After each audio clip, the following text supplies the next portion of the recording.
Only touch greatness. Hey everyone, this is Kyle the Bigfoot Machado, new UFC signee. I'm fighting November 18. So check it out, my interview with Only Touch Greatness podcast, Vancouver boy, and let's go.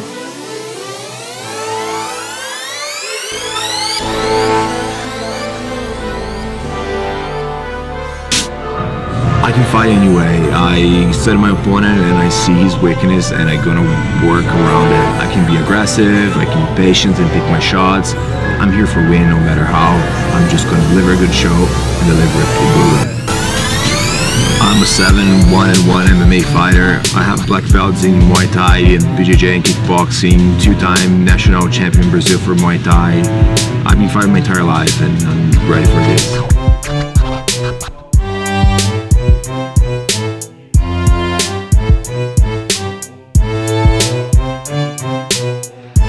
Machado, and he beat a guy who was on an 11-fight win streak, and he beat him easily tonight. Get over here. We're going to take him too. Kyle Machado, congratulations.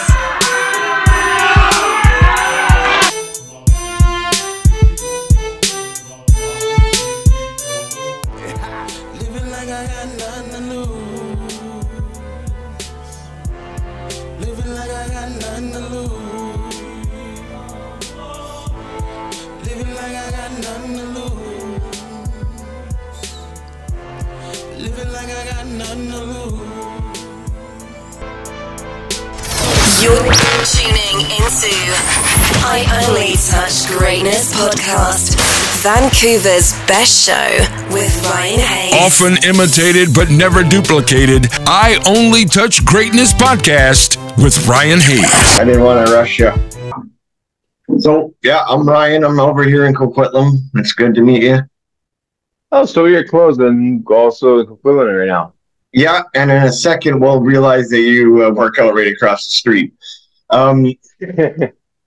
So, born in Brazil, what was childhood like for you growing up, and when did you first get into MMA?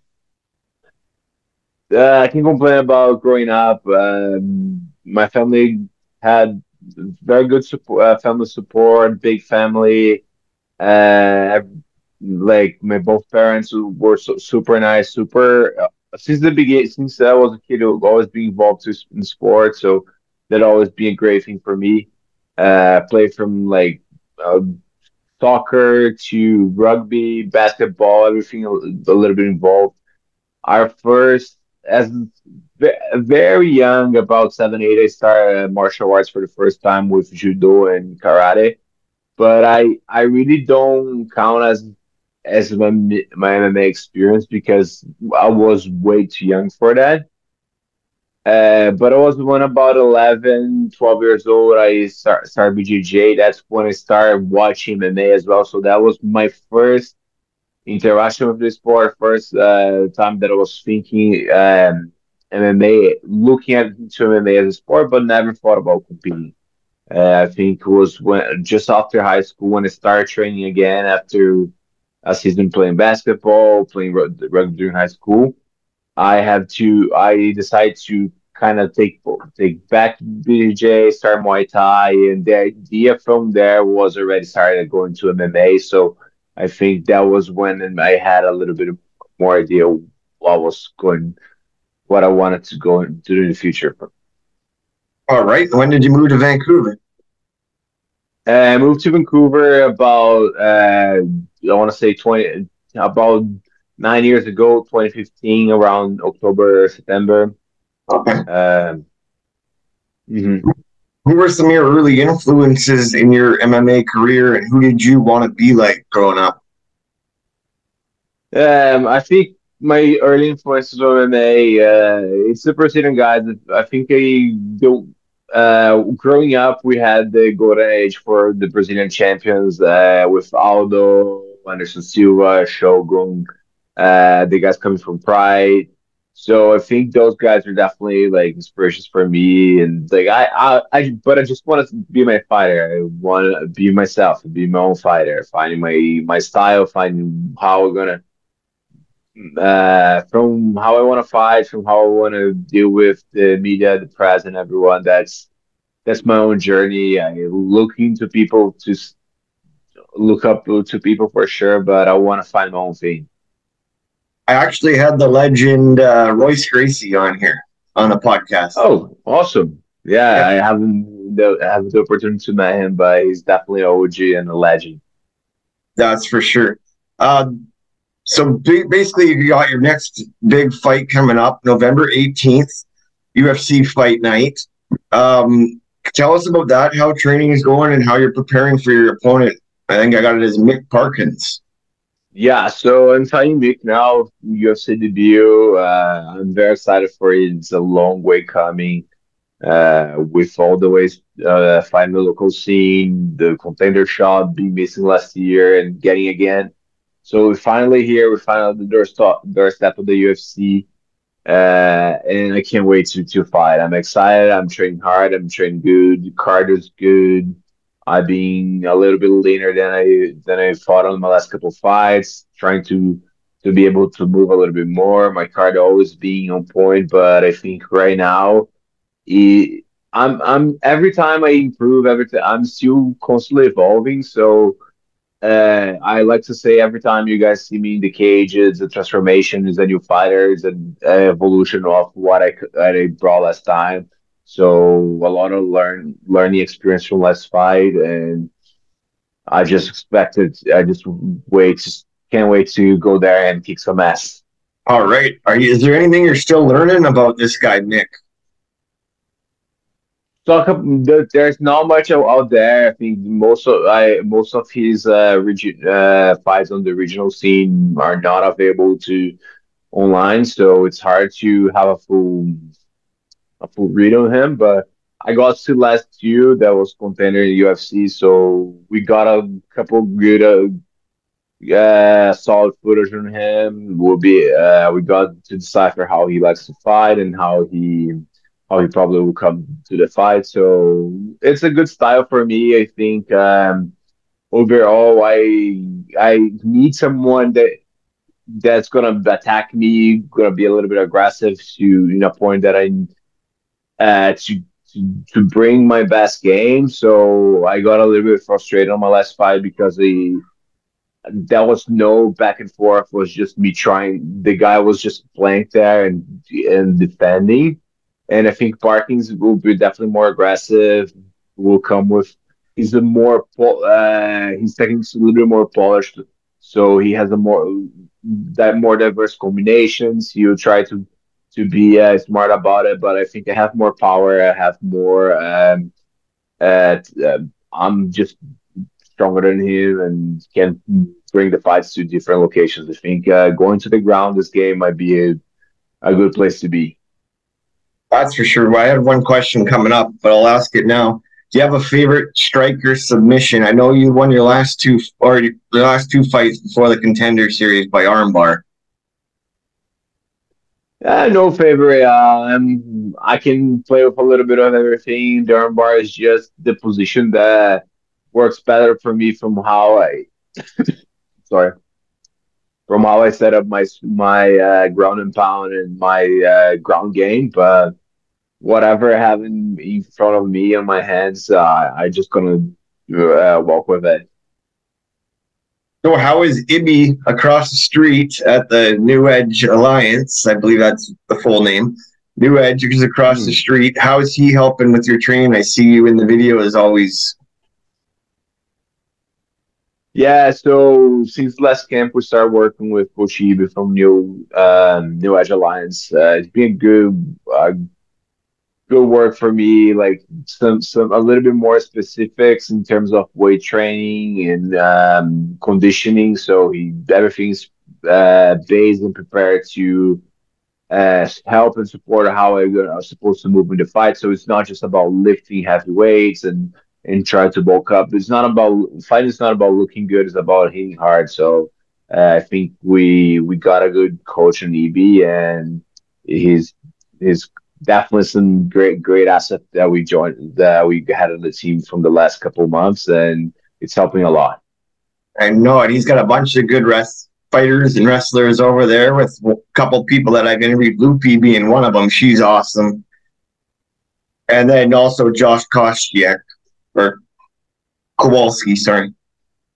Yeah, I know for sure. He works with a couple local guys. He's with Felipe also in the UFC, so it's nice to have him on the team as well, and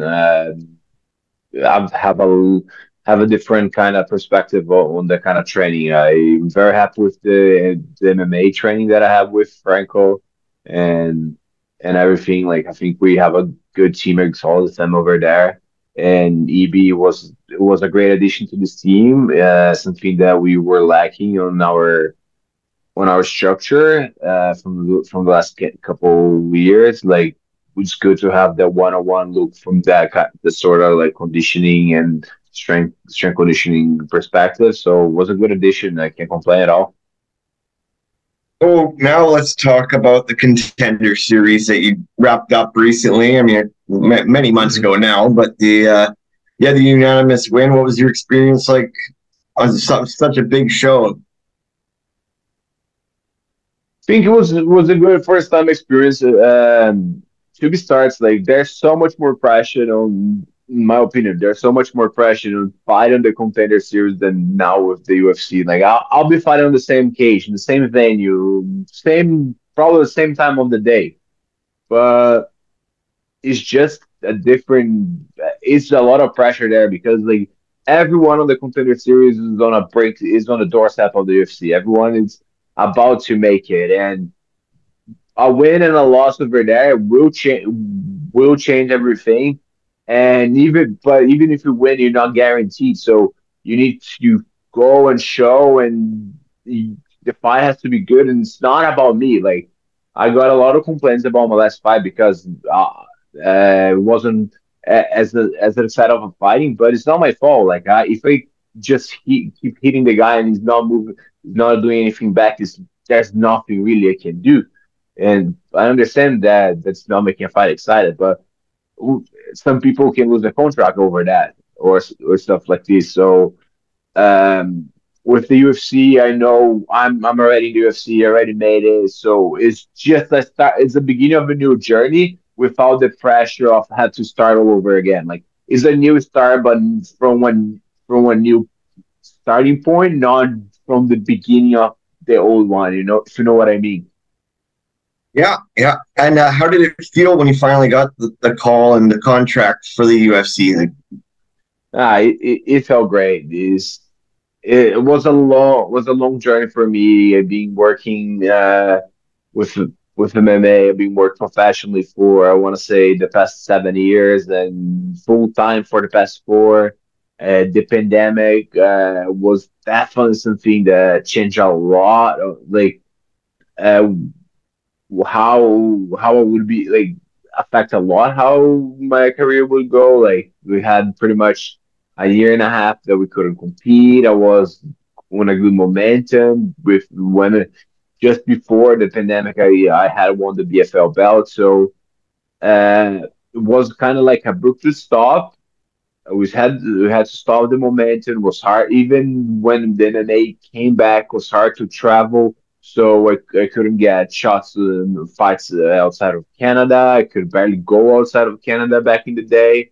So was a was a lot of like struggle to get it going, but I think right now we made it. We worked all the way there. We got the Contender win, and I had in the back of my head, oh, like if I will my like, I still not guarantee. I won. I was excited. I was happy, but I still need to wait for the Dana call. So when he finally called me up there and said I was in UFC, it was a relief, and like I'm excited. I'll start thinking right away what's gonna be next. do you have anybody in mind that you wish to dream fight in the UFC? Right now, I'm not about to pick fights. I need to work my way up. I want to be champion, so I whoever's holding that belt, that's who I'm looking to fight in the future. If it's gonna be John Jones, Steve Miocic, Sergey Aspinall, or whoever else are coming up and have the belt when it's my turn. That's whoever I'm looking to it. Right now, it's no names, it's just a shiny belt in front of me that I'm pursuing. And there's a bunch of good Canadian fighters all coming out around the same time. What do you bring to the table that someone else wouldn't? I'm a heavyweight. Yeah, that too. We like You're to number one. people I like saw that you were number one across Canada. yeah, number one heavyweight in Canada outside of the big show. That's how they measure that. But I think right now I'm the number one active heavyweight overall. And with the UFC win, like that will be just guaranteed that for sure. Heavyweight is a different game. With everyone likes to see the big boys banging. It's always a must see. It's always a knockout, a punch away. So that's an excitement. Beside, I praise myself to move very good for a heavyweight. So uh, expect a heavyweight that moves like a middleweight and can keep hitting, keep going for all fight. That's what I'm trying to bring. I'm trying to bring a good fight, excited fight, and work my way up until I get the championship belt. Do you have any pre-show rituals or like pre-show before you head out there? Like, Now that you're saying, I'm trying to think over here. I don't have anything specific. To be fair, I think I'm a very chill person. Like especially during fight days, that fight time. That's when I usually am most relaxed. Things change a little bit with again with the pandemic, the structure, how we got into the fight, and then the time frame and everything changed. But I remember back in the day when we used to stay all night long on the back on the speeding room. I used to take naps. Like it's my happy place. It's where I feel more comfortable. So getting to the cage, getting to the fight, getting to the arena is usually the fun part of this job. Like I grind so much training and every day battle to keep going. Some days it's cold, it's raining, we don't want to get out of the house and we need to be there. So when it comes fight time, fight night, I'm just happy. I'm just like having a good time, enjoying. So I don't have a specific ritual. It's just like enjoying the day. okay, you know, when you fight in the UFC, you probably know this, but they ask you, Dana White has you leave something behind every time for them as a piece of merchandise to memorize the thing. So if you don't, so just a heads up, if you want to keep all your good shit, make sure you bring a towel with you or something and leave the towel. I wish it was that simple. I had has to be one of it has to be something on my fight kit actually. Oh, okay. So it's either like the shirt, the short, or the gloves. I still don't know which one will be. It's a toss up. Like I am excited to have my stuff and to keep. I would love to keep everything. So I kind of debating. It's a fun thing that I keep always on my head. But in the end of the day, I'm more focused on the fighting and actually be there and compete. Your That's ring secondary. your ring entrance music, is it always the same or do you change it up? And if not, what is your pre-fight song? Always the same. Lose Yourself by Eminem. There's few songs that put me in the mood like that. Just that the whole spirit of the song is like it's about having the opportunity and enjoy the moment while doing it. So that's how it always took my career. Every fight is my only chance to get better, to improve, to get to the next level, and that's how I take everything. That song puts makes out where I need to be to find out. Oh, another friend in common, Goat Radio podcast. The good guys over there. How do you know them? And I see you always working with them. Yeah, those are big. Guys from Go Radios are big friends of mine, big partners. They've been supporting the Bigfoot train for a while. Really, thanks, guys. By the way, you're awesome. But We kind of met online. I think was Millis had a interview with Dejan Kajak ahead of his BFL fight, and I just like it on Dejan page and some things. Then they came talk to me. We set up interviews and came from there. We kind of vibe together very well. I love the idea of the podcast, and I try to always be there whenever I can. Like he's kind of busy with the training and the kid might have a 2.5 year old, so it's not every time that I am available to do those, but I try to pop up there every once in a while for sure. You brought up your kid. You just had it a couple of years ago. We have another friend in common who your girlfriend or wife is also friends with his girlfriend and wife, and the babies were born around the same time. His name's Ian. Oh yeah, Sadie is his daughter. I think she was like a week younger than my boy, and like we went out together a couple of times. Great couple, great guys, both of them. I'm under the day, and they really nice people. I just hope we see each other more often. Yeah. You He actually know, he actually we told me. just get busy. Yeah, he actually told me don't name drop him, but I did anyways. So Yeah, if you're watching, let's gotta be after the fight. It's past due for sure. yeah, that's for sure. And I know he likes his beers. The um okay, I got that one. Also, what are your thoughts on being a father now? And how's that helping or changing your life? It's great. I love it. Like Leo, he's my big buddy. We always hang out together. I try to be home with him as much as I can. I know the journey and the training keep me away a little bit, but it's a magical thing for sure. It's that little person that you see every day, how he learned the new things and how life is so interesting and new and things change in a second. We just took him to trick or treat first time yesterday. First two tree house, he was scared and wasn't sure what was going on. And then when the second he realized he's actually getting candy after that day, he was like, I don't care if I'm scared. I'm just going in. Give him the candy. Yeah, that's for sure. It's like the candy takes away all the scaredness.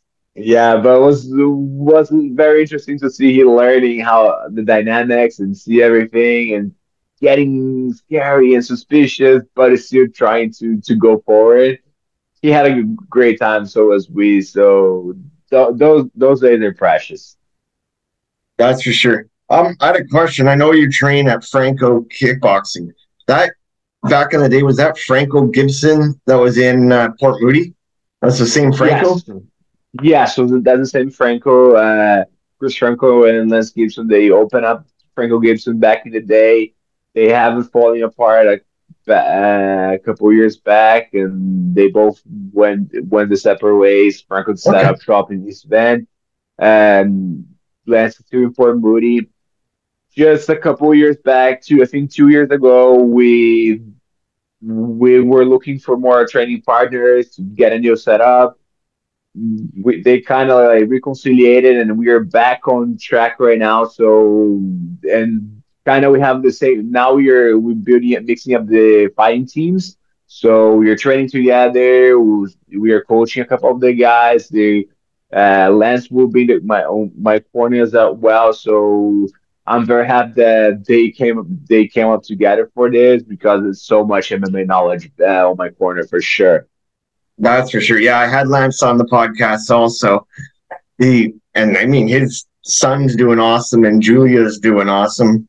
Yeah, they're doing great, and we have a couple of other guys coming on our end on the agent, so it's good we can like cross training and get like the team tighter and tighter every time, and have him on my own, like have both of them, Franklin Gibson on my corner, two OGs of Canadian MMA is just great. Like I know I have all the information, all the knowledge that I need to on that corner. That's for sure. Okay, now we're on to the fun questions. So Yeah. if you were having a dream dinner party and you can invite 3 famous people that are alive, who do you want to come to your dinner party? One dinner party, 3 famous people. Oh, that's interesting. Let's go. I would say LeBron James. Um, let's see. Romário, from former soccer player from Brazil, and who else would be? I wanna. I'm not looking for just who would be who I'm a fan of. I'm looking for like a fun person to party with. Let's see. Let's see Gordon Ramsay. He can cook for us, Hey, that's good. At least you know the food will be okay. right? Yeah. Yeah. So for me, I go Tupac, Seth Rogen being from Vancouver. I'd love to hang out with him and have some beers. And then for a little bit of eye candy, I always go with like Carrie Underwood or Shakira. If you were an animal, what animal would you be? Animal would be a lion. Okay. Go to the jungle. I always go the dolphin because I look like a dolphin. Like I got a big nose and no hair. If you were a flavor, what flavor would you be? Flavor, I'm sweet. I'm sweet, nice and sweet. Okay, I always go with mint because I feel like I'm mint. Okay, I can get that. Okay.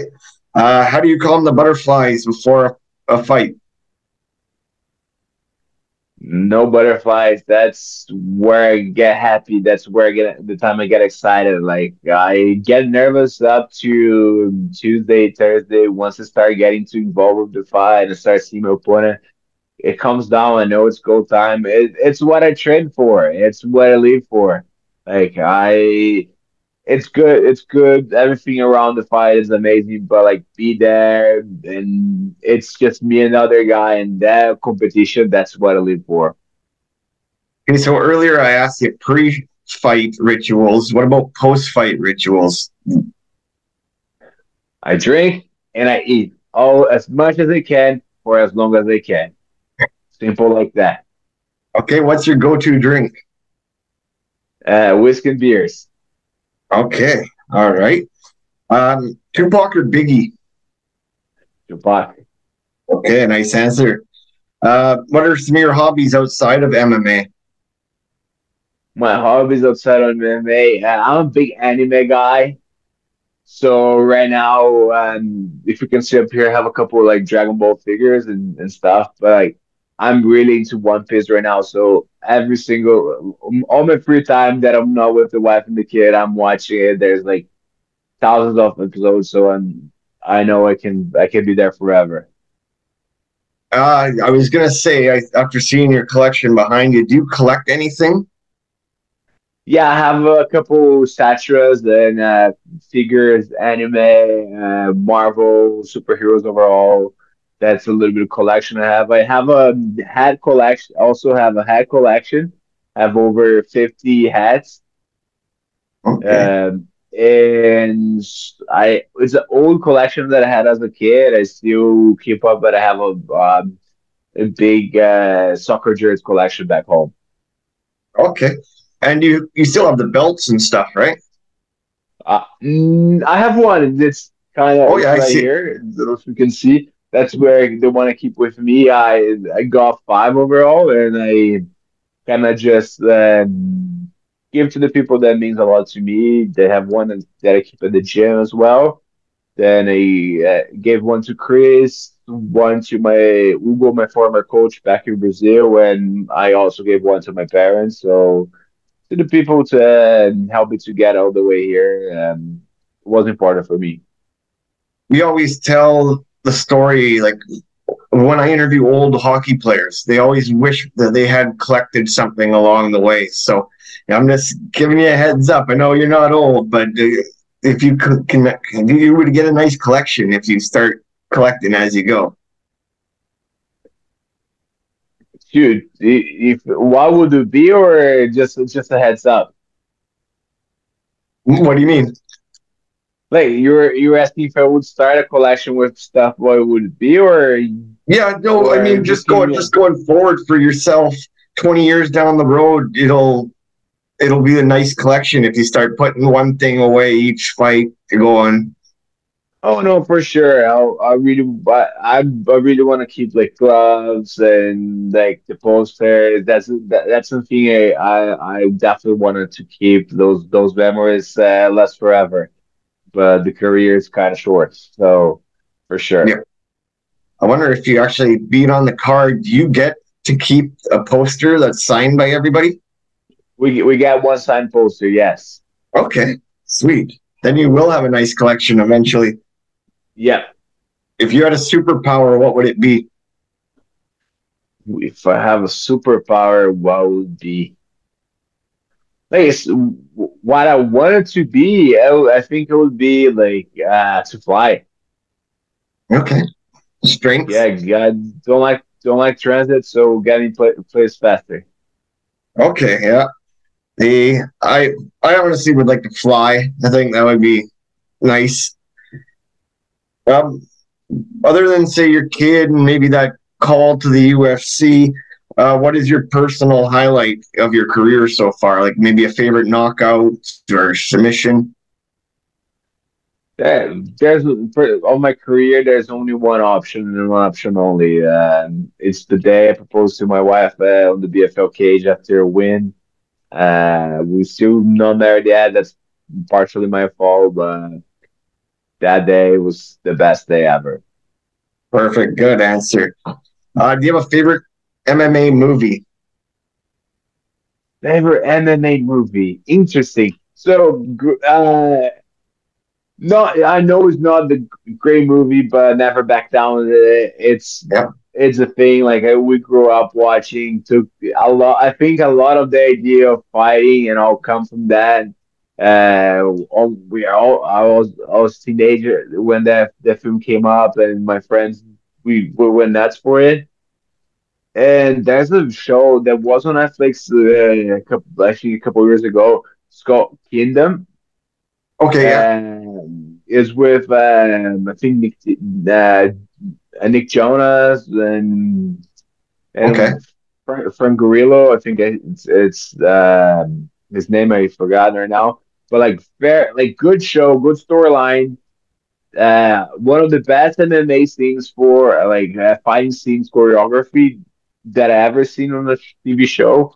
So it's a must watch if you like the sport. Remember Bloodsport? Well, yeah, I do, but that's not MMA. That's fighting. Yeah, it's fake. the But but it's good, yeah. I always think of that. It's like the first time that I ever saw MMA was the movie Bloodsport.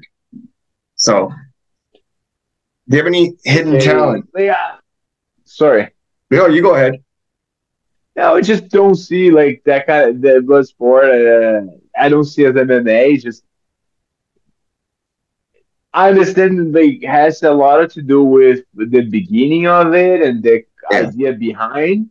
But like I'm from the generation, from the time the MMA is it's already mixed. It's not about you being good at one thing and challenging other disciplines. It's about putting everything together. So that's why I didn't put blood spot over there. But it's a great movie. Sorry, just wanted to yeah. vent a little bit over it. It's all good. If you could play one professional sport other than MMA, what would it be? It really depends. I love to play sports. I think if my life was a little bit different and I was born in the US or Canada, I have the body type and the structure to play football, Yeah. like American football. But I never had the chance to try and grow up with it, so it's hard to say. I did pretty well in rugby during high school, almost got a scholarship and stuff. I just didn't stay in the country long enough to get the credits and go over with it. But I'm happy with MMA. I find something that I like to do, and I'm good at. So I think that's where I'm going with Okay, last one for you. Do you have any hidden talents or party tricks? hidden talents or potted tricks. Like for me, I can do West Side, but with my toes with no hands. Yeah, I don't. I not nothing that I can remember. Not that I can think of right now. Yeah. Okay. Yeah. I just want to thank you. Is there anything else you want to plug before we wrap this up? First, I just want to thank you for the space, for the opportunity. It was a fun chat. I also want to give a shout out to all my sponsors and partners. That helped me to be full time on this journey. Happy Lager, Mutant, Go Radio Podcast, Best Montano's Food, Strike Recovery, Pathways Immigration, and AKV Accounting. And they've been supporting me for a while. They've been being a great team for me. So just want to say thanks for all those guys. And thanks for my team, FKP MMA, Chris Franco, Lance Gibson, everyone that been helping me with this journey and getting me up there. It's just the beginning, and let's go.